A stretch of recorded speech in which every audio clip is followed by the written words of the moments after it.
ஓம் சாயிரா சாயிரா ஓம் சாயிரா சாயிரா ஓம் சாயிரா சாயிரா அன்பே சாயிரா பேரன்பே சாயிரா அகிலம் தளிக்க ஆத்மா விழிக்க அனுதினம் சாயிரா எங்கள் அன்பே சாயிரா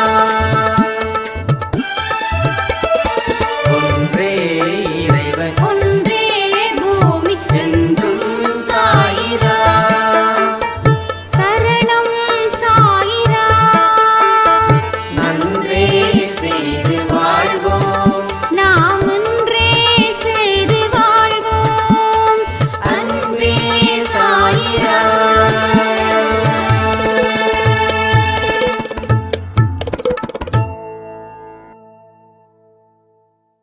சாய்ரா. என் உயிரின் உயிரானவர்களே,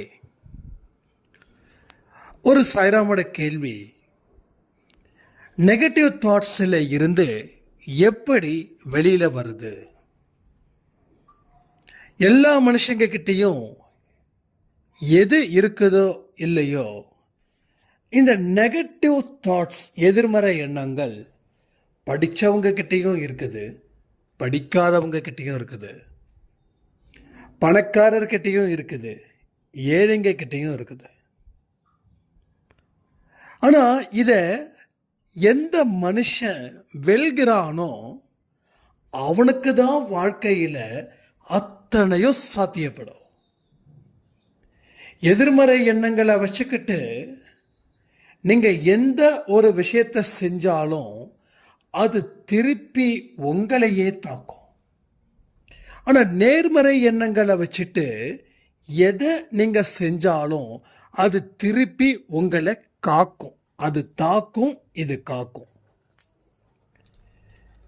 எந்த ஒரு விஷயத்தையும் நாம் என்ன நினைக்கிறோம்? இது நடக்கும் அப்படின்னா நடக்காதுன்னு நினைக்கிறோம், நடக்காது அப்படின்னா நடக்கும்னு நினைக்கிறோம். எல்லாருக்குமே தெரியும் இந்த எதிர்மறை எண்ணங்களால் என்னோட வாழ்க்கையை நான் சீரழிச்சுக்கிட்டு இருக்கேன் அப்படின்னு. ஆனாலும் அதை விட்டு வர பயம் நிறைய பேருக்கு. பாசிட்டிவாக திங்க் பண்ணுங்க அப்படின்னா திங்க் பண்ணிட்டு தான் இருக்கிறேன் அப்படின்றாங்க. ஆனால் ஒரு பயம் வந்துடுச்சுன்னா அதில் இருந்து மீண்டு வருவதற்கு அவ்வளவு பெரிய ஒரு தயக்கம் இங்கே எல்லாருக்கும் இருக்குது. அடுத்தது, இந்த எதிர்மறை எண்ணங்களால் கடவுளை வணங்குறதுல கூட ஒரு ரிலாக்ஸேஷனே இல்லை. எல்லா மனுஷங்களுக்கும் இந்த பிரச்சனை, உங்களுக்கு மட்டும் இல்லை, எல்லாருக்குமே இந்த பிரச்சனைகள் அதிகரிச்சிருக்கு. இதனால் என்னென்னலாம் பாதிக்கப்படுதுன்னு கேட்டுட்டிங்கன்னா, உங்களுடைய சிந்தனைகள், உங்களுடைய கனவுகள், உங்களுடைய ஆரோக்கியம், உங்கள் உடல் ரீதியாக இருக்கக்கூடிய விஷயங்கள், மன ரீதியாக இருக்கக்கூடிய நல்ல விஷயங்கள் அத்தனையும் இது உருக்குலைச்சிடுது. எப்படி ஒரு நெருப்பு ஒரு இடத்துல எல்லாத்தையும் அழிக்குதோ அதை விட இது அதிகமாகவே அழிக்குது. ஒரு நெருப்பு கூட எரியிற வரைக்கும் தான் அதனோட அழிவு இருக்கும். ஆனால் இது தொடர்ந்து இருந்துக்கிட்டே இருக்கும். அப்போ இதனால் உங்களோட கனவுகள் அத்தனையும் தடைப்படுது. ஒரு சிரிக்க கூட முடியல, ஒரு சிந்திக்க முடியல. ஒரு மனுஷன்னா எப்படிங்க இருக்கணும்? சிரிக்கணுமா இல்லையா? உம்முனா மூஞ்சி மாதிரி இருக்கணுமா? ஒரு மனுஷனா எப்படி சிந்திக்க தெரியணுமா, தெரியக்கூடாதா? ஸோ சிந்திக்கிறது இல்லை, எதையுமே இல்லை அப்படின்னா அதற்கு பின்னாடி இந்த பயம் எதிர்மறை எண்ணங்களால் சூழப்பட்டுள்ளதால இந்த பயம். சரி, இதெல்லாம் தெரியுது, என்ன பண்ணணும்? ஒரு விஷயத்தை நீங்கள் முடிவு பண்ணணுங்க. எதிர்மறை எண்ணங்களால் நான் வீழ்த்தப்பட்டேன், கமெண்ட் பண்ணுறீங்களா? எதிர்மறை எண்ணங்களால் நீங்கள் வீழ்த்தப்பட்டீர்கள், நான் வீழ்த்தப்பட்டேன். இதை ஆழ் மனசில் நீங்கள் சொல்லணும், ஆழ் மனசில் பதிய வைக்கணும். எதிர்மறை எண்ணங்களால் தான் நான் இத்தனை வருஷம் வீழ்த்தப்பட்டேன். அப்போது நீங்கள் வீழ்த்தப்பட்டதுக்கு காரணம் உங்கள் எதிர்மறை எண்ணங்களை தவிர வேறு எதுவுமே இல்லை. ஒரு மனுஷன் உங்களுக்கு உதவி செய்வான் அந்த நம்பிக்கையில் இருந்தீங்கன்னா அவன் நிச்சயமாக உதவி செய்து பொன்னாடையும் பொருத்துவான். உதவி செய்ய மாட்டான்னு நினச்சிங்கன்னா அவன் உதவி செய்யவும் மாட்டான், உங்கள் வாழ்க்கையை இன்னமும் சீர்குலைப்பான். அப்போ நாம் எந்த நம்பிக்கையின் அடிப்படையில் ஒருத்தவனை பார்க்குறோமோ அந்த நம்பிக்கையை அவன் ஏற்படுத்துவான். அது நம்பிக்கையா இல்லை அவநம்பிக்கையான்றதை பொறுத்து இருக்குது ஒவ்வொரு மனுஷனுடைய வாழ்க்கையும். அப்போ நீங்கள் கொஞ்சம் ரிலாக்ஸ்டாக இருங்க.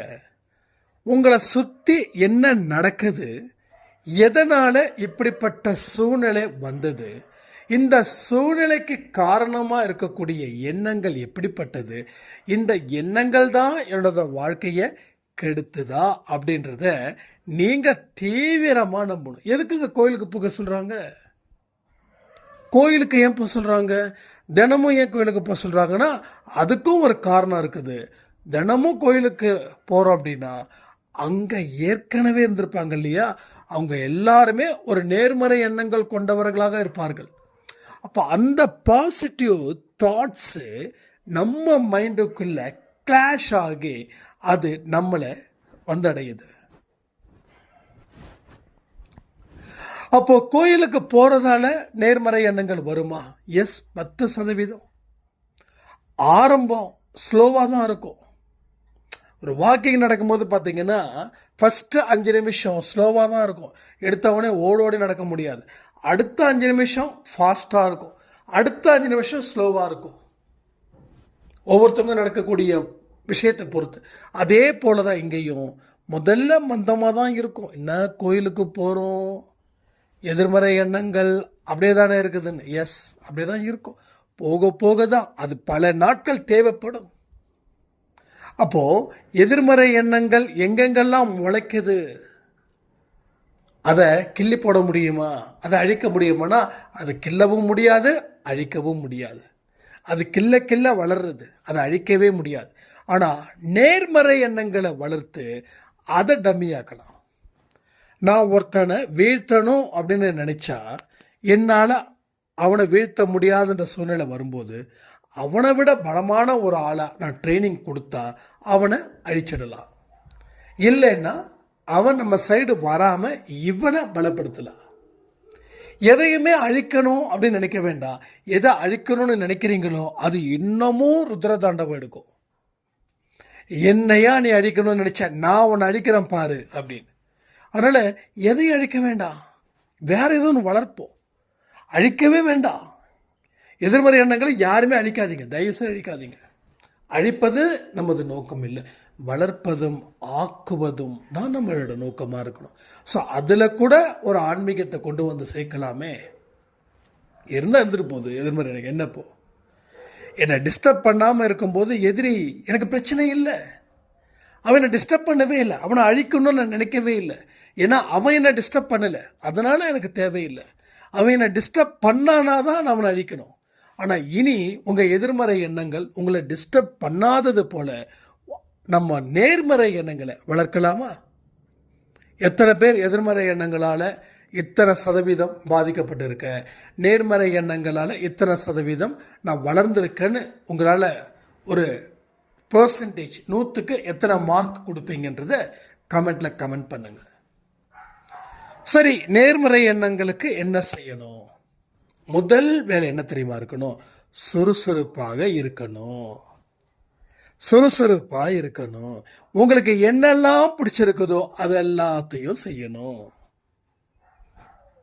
காலையில் எழுந்திருக்கிறது துள்ளி குதிச்சு எழுந்திருக்கணும். இது கேட்ட உடனே நிறைய பேருக்கு ஷாக்கும். காலையில் எழுந்திரி துள்ளி குதிக்க முடியுமா?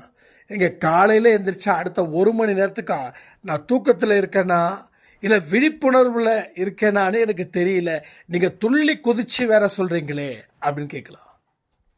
ஸோ துள்ளி குதிக்கணும். சட்டுன்னு ஒரு டைம் ஷெட்யூல் போட்டுக்கோங்க. நீங்கள் 8 மணிக்கு எந்திரிக்கிறவராக கூட இருங்க, பிரச்சனை இல்லை. நான் ஒன்றும் உங்களை குறை சொல்ல மாட்டேன். 8 மணிக்கு எந்திரிச்ச உடனே ½ அன் ஹவர் என்ன பண்ணணும்? ஒரு டாய்லெட்டு, பாத்ரூமு அண்ட் ஒரு குளியல், இதெல்லாம். Yes, 8 to 8:30 okay, schedule okay. அது 8:30 to 9:30 பிரேக்ஃபாஸ்ட். அந்த 9:30 to மீதி உங்கள் கடமைகள், நீங்கள் என்ன வேலை பார்க்குறீங்க அதற்கு தகுந்த மாதிரி இந்த மாதிரி ஒரு ஷெட்யூல் போடுங்க. நீங்கள் முதல்ல பிஸி ஆகுங்க. ஒன்லி ஒரே விஷயத்தை புரிஞ்சுக்கணும், எதிர்மறை எண்ணங்கள் வராமல் இருக்கணும்னா உன்னுடைய ஷெட்யூல் ஒவ்வொரு மணி நேரமும் நீ எதை டிசைட் பண்ணுறியோ அதை எந்த காரணத்தை கொண்டும் தள்ளி வைக்காம அதை உடனே செய். இதுதான் மிகப்பெரிய மருந்து நேர்மறை எண்ணங்களை வளர்ப்பதற்கு. இப்போ நீங்கள் பிஸி ஆயிட்டீங்கன்னாவே போதும், உங்களுக்கு பசி கூட எடுக்காது. ஏன்னா பிஸி ஷெட்யூல் நீ என்றைக்குமே உன்னோட மூளையும் உன்னுடைய மைண்டையும் ஒரு வேலையில் நீ ஈடுபடுத்து. ஆரம்பத்தில் இது கொஞ்சம் டஃப்பு தான், டெஃபினெட்லி இது கொஞ்சம் டஃப்பு தான், நான் இல்லைன்னு சொல்லவே மாட்டேன். டஃப்பு தான், நான் சட்டுப்படி சொல்லிட முடியாது. ஏன்னா அனுபவசாலி இல்லை, நான் அனுபவசாலி தானே. அப்போது இது நேர்மறை எண்ணங்களோட சில பேர் சொல்லுவாங்க, மொத்தம் 10 விரல், ஒவ்வொரு விரல்லையும் நான் நல்லவன், நான் அவன், நான் இவன் அப்படி சொல்லுங்கன்னு. அப்படி சொல்லிட்டு கொட்டாவி விட்டுட்டு தூங்கிட்டா மட்டும் நேர்மறை எண்ணங்கள் வந்துடுமா? ஸோ அதுக்கு பேச்சுக்கு இங்கே இடமே கிடையாது. அப்போ என்ன விஷயங்கள் அப்படின்னா, நீ பிஸியாகவே இரு. நீ பிஸியாக இருக்க நேர்மறை எண்ணங்களை குறைக்கலாம். அதை விட்டுட்டு விரலை விட்டு எண்ணிக்கிட்டோம், விரலில் இருக்கக்கூடிய ஒரு வார்த்தையும் நான் அப்படி இப்படின்னு சொல்கிறதால மட்டும் நேர்மறை எண்ணங்கள் வந்துடாது.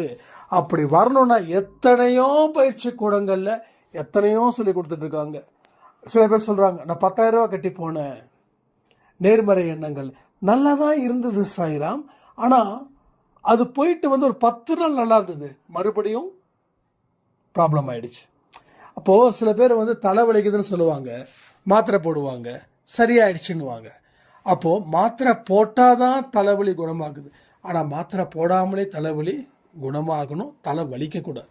இதற்குத்தான் நம்ம வழியை சொல்கிறோமே தவிர தற்காலிகமான பிரச்சனைகள் நம்ம வழியை சொல்லலை, நிரந்தரமானதுக்கு தான் நம்ம வழியை சொல்கிறோம். அப்போது நிரந்தரமான பிரச்சனையை தீர்ப்பதற்கு பல கஷ்டங்களை அனுபவிக்கணும், கொஞ்சம் தாமதமும் ஆகும். அதுக்கு பொறுமையும் நம்பிக்கையும் சகிப்புத்தன்மையும் மிக மிக மிக மிக மிக மிக முக்கியம்.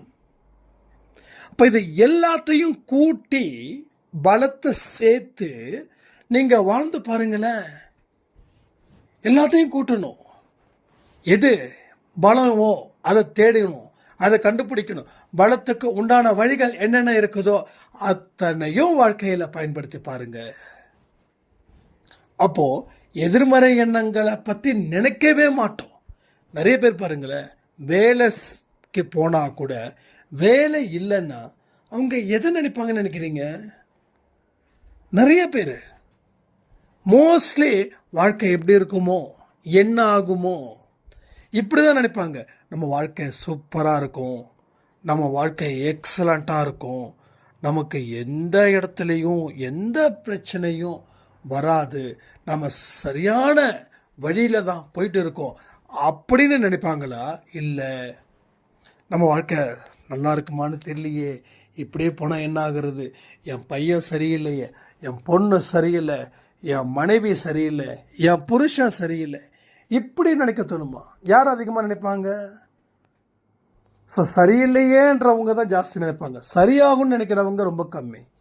அப்போ எங்கெல்லாம் உங்களுக்கு நேரங்கள் அதிகமாக இருக்குதோ அங்கெல்லாம் உங்கள் சிந்தனைகள் எதிர்மறை சிந்தனைகளாகவே இருக்கும்.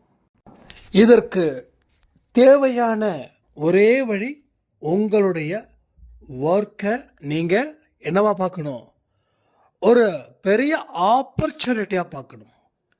இங்கே ஆண்களும் இருக்கீங்க, பெண்களும் இருக்கீங்க.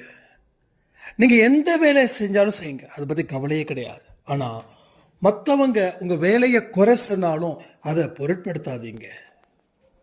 ஒரு சார் அப்போ சொன்னாங்க, நான் வந்து ஹவுஸ் ஒய்ஃபாக தான் இருக்கேன், பட் என்னோட வேலை நான் பிடிச்சி செய்கிறேன், ஆனால் இங்கே என்னோட வேலையை பிடிக்காத மாதிரி இவங்க நடத்துகிறாங்க என்ன அப்படின்னு. அப்போ அவங்களுக்கு தெரியாது, நீங்கள் ஒரு 10 நாள் சாப்பாடு போடலைன்னா அவங்க ஹோட்டல் படிக்கட்டை ஏறி அடுத்த 2 நாளில் வெறுத்துருவாங்க. இதுவும் நம்மளுடைய அனுபவம் தான். ஸோ அதனால் தாராளமாக சொல்லிடுங்க. இல்லை என் வேலையை பற்றி நீங்கள் குறை சொல்கிற மாதிரி இருந்தால் நான் பெஸ்ட்டு ஒரு 2-3 நாளைக்கு நான் வந்து, இல்லைன்னு ஜஸ்ட்டு இப்படி கூட சொல்ல வேண்டாம், உங்கள் அம்மா வீட்டுக்கு போயிடுங்க, உங்கள் அம்மா வீட்டுக்கு போயிடுங்க, ஒரு 2 நாள் போயிடுங்க, 2 நாள் இல்லை 3 நாள் போயிடுங்க. ஸோ அப்போ ஆட்டோமேட்டிக்கலி அவங்களுக்கு தெரியும்.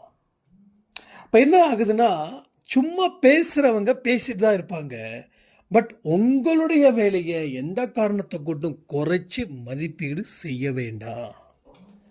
ஓகே, அப்போது உங்கள் இடத்துல நீங்கள் பிஸியாக இருங்க.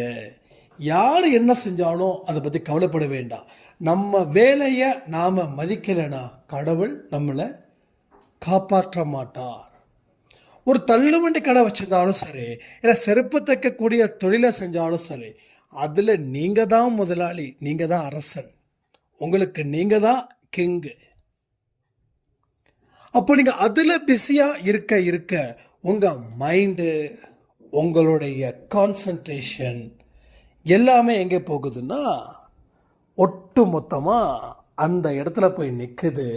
அது உங்களுக்கு மிகப்பெரிய ஒரு பிரம்மாண்டத்தை அது அமைச்சு கொடுக்கும். அதனால் எந்த காரணத்தை கொண்டும் தயவு செய்து இந்த விஷயத்தை நீங்கள் ஸ்டாப் பண்ணிடாதீங்க. உங்கள் வேலையில் மட்டும் கவனத்தை வைக்கும்போது உங்களுடைய ஐம்புலன்களும் உங்கள் வேலையை நோக்கியும் உங்கள் கடமையை நோக்கியும் மட்டுமே இருக்கும். ஸோ மற்றவங்க பல பேர் நம்மளை மட்டப்படுத்தி வேடிக்கை பார்த்து சந்தோஷப்படுவாங்க, படட்டும். அவங்க ஆன்மா அதில் தான் சந்தோஷம் இருக்குதுன்னா இருக்கட்டுமே, என்ன அப்போது எல்லா விஷயத்தில் இருந்தும் உங்களுக்கு மீண்டு வருவதற்கு இது மிக மிக முக்கியமான ஒரு வழியை அது ஏற்படுத்தும். இப்போ பல பேர் என்ன சொல்லுவாங்க, நீங்கள் செய்யக்கூடிய வேலையை இல்லை உங்களை பார்த்து கேலி கிண்டல் பண்ணும்போது நம்ம என்ன பண்ணுவோம், ஐயோ நம்ம பண்ணது தப்போ, அதனால தான் இப்படி இருக்குதோ, நாம் பேசாமல் வேறு என்ன பண்ணலாம் அப்படின்னு யோசிக்கும்போது நீங்கள் பாசிட்டிவாக திங்க் பண்ண மாட்டீங்க. என்ன பண்ணுவீங்கன்னா நெகட்டிவாக திங்க் பண்ணுவீங்க. நம்ம எதுக்குமே லாய்க்கு இல்லை, இந்த வேலைக்கு கூட லாய்க்கு இல்லைன்னு. அப்போ இந்த இடத்துல எதிர்மறை எண்ணங்கள் உங்களோட கழுத்தை பாம்பு சுற்றுற மாதிரி சுற்றும். அப்போ அந்த பாம்பு கழுத்தை சுற்றுற என்ன ஆகும், முடிச்சிடும். அதே போல தான் எதிர்மறை எண்ணங்கள். ஸோ யார் வளர விடுறோன்னா நம்ம தான் வளர விடுறோம். எல்லாரும் நம்மளை அப்ரிஷியேட் பண்ணுவாங்க, நமக்கு காம்ப்ளிமெண்ட் கொடுப்பாங்க அப்படின்னு நினச்சிக்கவே வேண்டாம். பட் அப்படி நினச்சிக்கிட்டா அது நமக்கு பெரிய அளவில் டிசப்பாயிண்ட் ஆகிடும். யார் மதிக்கிறாங்களோ மதிக்கலையோ, என்னோட டியூட்டியை நான் கரெக்டாக செய்கிறேன். இந்த இடத்துல உங்கள் மைண்டை எடுத்துகிட்டு வந்து நிறுத்துங்க. ஸோ இந்த மைண்டு அடிக்கடி நம்ம சொல்லியிருக்கோம். ஸோ இந்த மைண்டு தான் எல்லாத்துக்குமே ஒரு பெரிய வில்லன் ஆனாலும் சரி, ஒரு ஹீரோவானாலும் சரி, எல்லாமே இந்த மைண்டை பேஸ் பண்ணி தான். ஸோ வில்லனாக பார்த்துக்க வேண்டாம், ஒரு ஹீரோயிசத்தை அந்த மைண்டுக்குள்ளே கொண்டு வருவோம். ஹீரோயிசம்னா உடனே இந்த சினிமா ஆக்டர்ஸுங்க பண்ணக்கூடியது கிடையாது. ஸோ பாசிட்டிவாக திங்க் பண்ணணும், நல்லதை செய்யணும், நல்லதை நினைக்கணும். ஸோ செஞ்சுக்கிட்டே இருக்க வேண்டிய பொறுப்பு நமக்கு இருக்குதுன்னு சொல்லி நீங்கள், அதனால தான் நம்ம நிறைய சொல்கிறோம், உதவிகள் செய்யுங்க. உதவிகள் செய்யும்போது இங்கே நிறைய மனுஷங்களோட கான்சன்ட்ரேஷன் எப்படி தெரியுமா இருக்கும், எத்தனை பேர் இது கூட இல்லாமல் இருக்காங்க, நமக்கு கடவுள் இப்படிப்பட்ட ஒரு வாழ்க்கையை கொடுத்துருக்காரு அப்படின்ற ஒரு தாட் வரும். அப்படின்ற தாட்டு நிறைய பேருக்கு வந்திருக்கு. ஸோ லைஃப்பில் என் கஷ்டம்தான் ரொம்ப பெரிய கஷ்டம்னு நினச்ச காலத்தில் ஒவ்வொருத்தவங்க அவங்க தன் குறைகளை சொல்லும்போது என் குறை மறந்துருச்சு, என் கஷ்டம் மறந்துருச்சு. அப்போ மைண்ட் அங்கே எவ்வளோ ஸ்ட்ராங்காக வேலை பார்க்குது பார்த்தீங்களா. எதுக்கு நம்ம அன்பேசையில் சொல்கிறோம் சாப்பாடு கொடுங்க, ஃபுட் டொனேட் பண்ணுங்க அப்படின்னு? எதுக்குன்னா எல்லாத்துக்குமே ஒரு காரண காரியத்தை சாய்ப்பா வச்சுருக்காருங்க. அவர் ஒவ்வொன்றா எடுத்து அள்ளி அள்ளி கொடுத்துக்கிட்டே இருக்காரு. அவர் ரொம்ப வினோதமானவர்.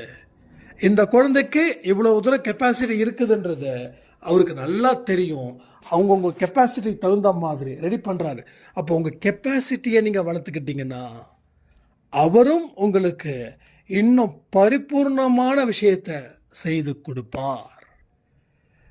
ஆக்சுவலாக அன்பே சாயில் நீங்கள் நிறைய ஃபுட் டொனேஷனுக்கு நிறைய பேர் வெளியில் கொடுத்துருக்கீங்க. ஸோ சில பேர் எனக்கு நீங்கள் கேஷு 100, 200, 500 இப்படி அனுப்பும்போது நமக்கு ஒரு மாதிரி இதாகிடுச்சு, என்னடா அது வந்துக்கிட்டே இருக்குது கேஷ் அப்படின்னு. So I think nearby 7,000 rupees வந்திருக்கு. ஸோ இன்றைக்கி நம்ம சபைக்கு 50 பேருக்கு சாப்பாடு கொடுத்து அரேஞ்ச் பண்ணியிருந்தோம். அடுத்தது திருச்சியில் ஒரு ஒரு ஒரு கேம்ப் மாதிரி இது பண்ணி குழந்தைங்களுக்கோ இல்லை வயதானவர்களுக்கோ ஏதாவது ஒன்று கொடுக்குற மாதிரி ஒரு ப்ரொவைட் பண்ணுறோம். ஏன் அப்படின்னா நம்ம கெப்பாசிட்டி இன்க்ரீஸ் ஆகும்போது கடவுள் இன்னும் நிறைய கூடுதல் பொறுப்பை நமக்கு வழங்குறாரு. அப்போது உங்கள் கெப்பாசிட்டி என்னன்னு தெரியாமல் நீங்கள் ஒரு வட்டத்துக்குள்ளே சுற்றுறதை விட்டுட்டு வட்டத்துக்கு வெளியில் வாங்க, வட்டத்துக்கு வெளியில் வாங்க. நானா அப்படின்னு கேட்கவே இல்லை, நீங்கள் தான். ஏன்னா உங்களை தான் அவர் டச் பண்ணியிருக்காரு, வேற யாரையும் டச் பண்ணவே இல்லை. ஸோ நீங்கள் தான் அவரோட செல்லப்பிள்ளை. ஸோ உங்களை மட்டும்தான் அவர் டச் பண்ணியிருக்காரு. உங்கள் குடும்பத்தில் you are a representative, you are a leader. நீங்கள் தான் முதல்வன். என்ன சொல்லணும்னா, நான் இது சும்மா என்னமோ பேசுகிறேன்னு நினைக்க வேண்டாம். நீங்கள் என்றைக்கு உங்கள் செயலில் கவனத்தை வச்சு ஒரு அற்புதத்தை கொடுக்குறீங்களோ அன்னைக்கு நான் சொன்னது எல்லாமே உங்களுக்கு பெரிய அளவில் புரியும். இப்போ புரிகிற அளவு ரொம்ப கம்மியாக இருக்கலாம். ஏன்னா உங்களுக்கு நான் சொன்னதில் இருந்து எந்த செயலையும் நீங்கள் இன்னும் முழுவதுமாக செய்யலை. ஸோ பட் செய்ய ஆரம்பிச்சிட்டிங்கன்னா நான் சொல்கிற எல்லா விஷயமும் உங்களுக்கு 100க்கு 100 புரியும், 100க்கு 100 புரியும். இதை எல்லாத்தையும் நீங்கள் செய்யணுன்னு தான் அவருடைய விருப்பம். அந்த விருப்பத்தை நிறைவேற்றுவதில் நீங்கள் தெளிவாக இருந்தீங்கன்னா நம்ம அன்பே சாய் குடும்பத்துக்கு நீங்கள் ஒரு சாட்சியாக விளங்குவீர்கள். அதை விட்டுட்டு எதிர்மறை எண்ணங்கள், எனக்கு இப்படி இருக்குது அப்படி இருக்குது, ஸோ வீட்டுக்கு விளக்கேற்றி வச்சேன், சாமிக்கு எலுமிச்சம்பழம் எல்லாம் ரைட், ஆனால் உள்ளுக்குள்ளே இருக்கக்கூடிய கடவுளுக்கு என்னத்தை செஞ்சீங்க? ஸோ அதுதான் இப்பயும் நான் சொல்கிறேனே, தெய்வங்கள் வெளியில் தான் இருக்குதுன்னு நினைக்க வேண்டாம். உள்ளுக்குள்ளே இருக்கிற தெய்வம் எப்படிப்பட்டதுன்றதை தான் வெளிப்புறமாக காட்சி அளிக்கிறாங்கன்றதை மறந்துடாதீங்க.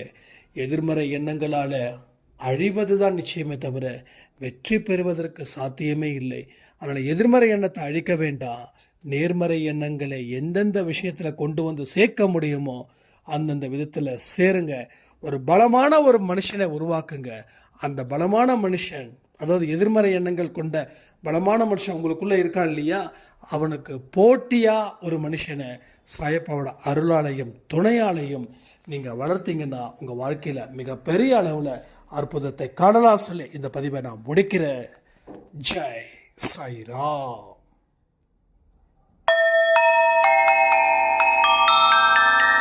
ஓம் சாயிரா சாயிரா ஓம் சாயிரா சாயிரா ஓம்